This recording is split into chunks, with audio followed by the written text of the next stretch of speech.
रात का समय था, बारिश तेज हो रही थी और बिजली कड़क रही थी। अजय, एक यूट्यूबर और रहस्यमयी जगहों की कहानियां रिकॉर्ड करने वाला लड़का, अपने दोस्त विशाल के साथ एक पुरानी उजड़ी हुई ठाकुर हवेली में पहुंचा। गांव वाले कहते थे कि वहां रात के समय अजीब सी आवाजें आती हैं, कभी किसी के चीखने की, कभी पायल की और कभी कभी तो किसी के रोने की। लेकिन अजय को यकीन नहीं था। उसे लगता था कि ये सब ओवर एक्टिंग है। वो बस अपने चैनल के लिए कुछ डरावना कंटेंट रिकॉर्ड करना चाहता था। हवेली के अंदर कदम रखते ही अजीब ठंडक और सन्नाटा था। दीवारों पर जाले, जमीन पर धूल, टूटी फूटी चीजें, और वो दरवाजा जो अपने आप धीमे से बंद हो गया। अरे, ये कैसे बंद हो गया? विशाल ने कहा। कोई बात नहीं यार, हवा होगी, अजय बोला, पर उसकी आवाज में भी हल्की घबराहट थी। दोनों ने कैमरा ऑन किया और घूम घूम कर शूटिंग शुरू की।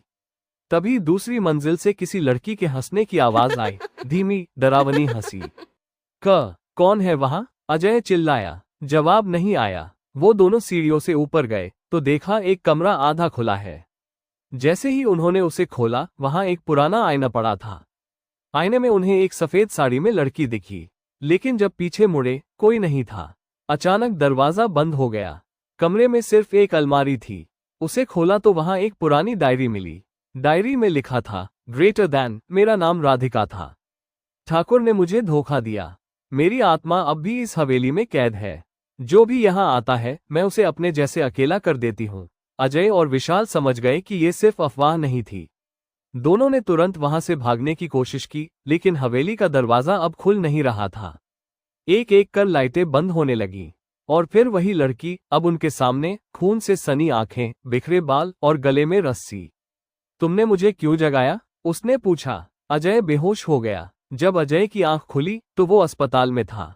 गांव वालों ने बताया कि उसे हवेली के बाहर बेहोश पाया गया, लेकिन विशाल का कोई अता पता नहीं था।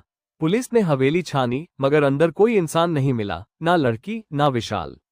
अजय के कैमरे में आखिरी फुटेज थी। विशाल हवेली की दीवार पर कुछ लिख रहा था, मैं राधिका के साथ हूँ। मॉरल, हर कहानी झूठ नहीं होती। कुछ दरवाजे जब बंद हो जाएं, तो उन्हें फिर से खोलना बहुत भारी पड़ सकता है।